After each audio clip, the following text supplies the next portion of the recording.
Let me tell you a story. Ella had been feeling sad and confused for a while, but she didn't know how to feel better. So one day her best friend Maya noticed that Ella wasn't laughing like she usually did. "Are you okay?" Maya asked. Ella looked down and whispered, "I don't know. I feel like something's wrong, but I don't know how to fix it." So Maya gently took her hand and said, "You don't have to fix it at all by yourself. There are people who can help." Ella didn't know what Maya meant, but Maya explained that you can talk to an adult like a mom, a dad, or even a school counselor, and they can basically help you find somebody who knows how to help your feelings. All right? So basically, the next day, Ella talked to her mom.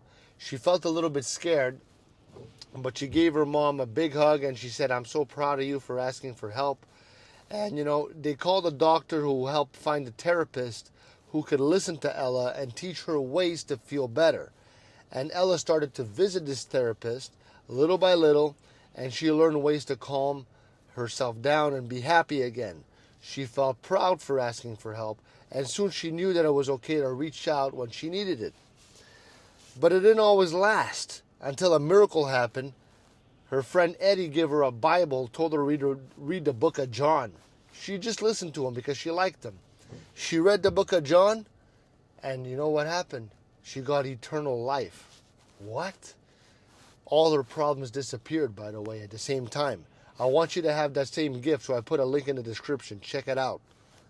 Eternal life. Leave me a like, leave me a comment.